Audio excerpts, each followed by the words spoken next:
अब उदासीन लिगेंड जिसके ऊपर कोई आवेश नहीं है, दूसरा जो होगा उदासीन,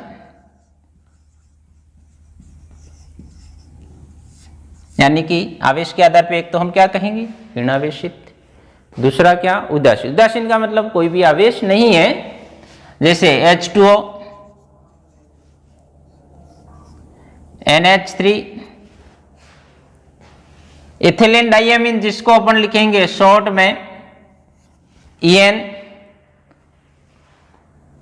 ऑक्सेलेटो,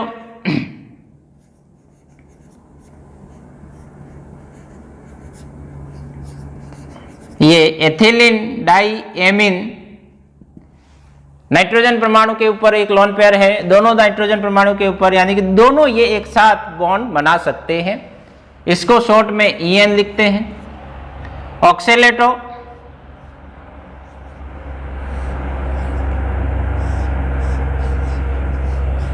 O माइनस एंड ये O माइनस, ये ऑक्सेलेटो CH2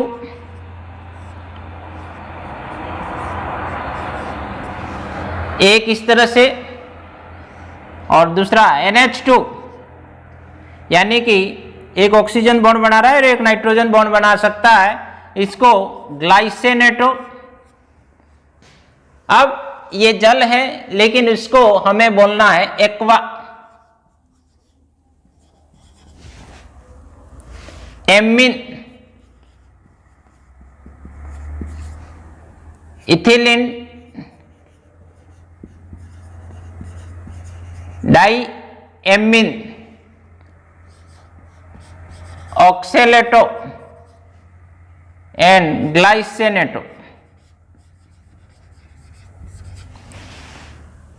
ये कुछ आपके सामने जो मैंने लिखे हैं वो उदासीन लिगेंड है, यानी कि आवेश के आधार पर।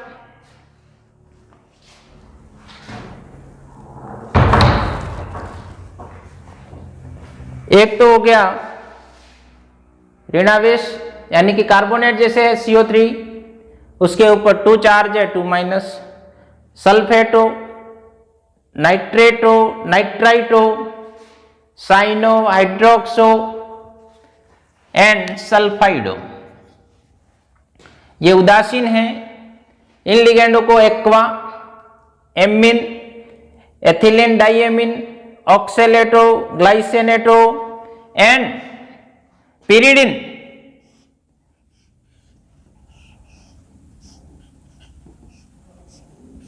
पिरिडिन PY लिखते हैं शॉर्ट में।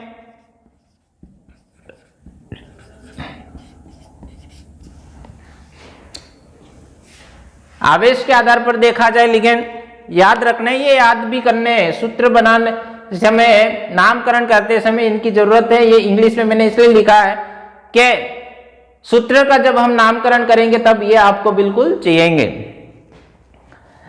उदासीन ये भी इंपॉर्टेंट लिगेंड है। तीसरे प्रकार का जो है, एक तो हुआ ऋणावेशित, धनावेशित, उदासीन, ए, ये हो गया B और ये हो जाएगा C, यानी कि धनावेशित।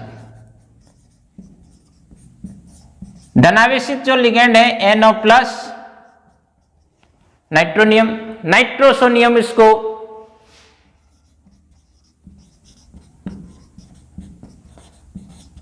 यम उसके साथ में जोड़ना है, तो ये ऋणावेशित हो गई, ये उदासीन हो गई और ये एक धनावेशित हो गया। हमने किसके आधार पर क्लासिफाइड किया उसको?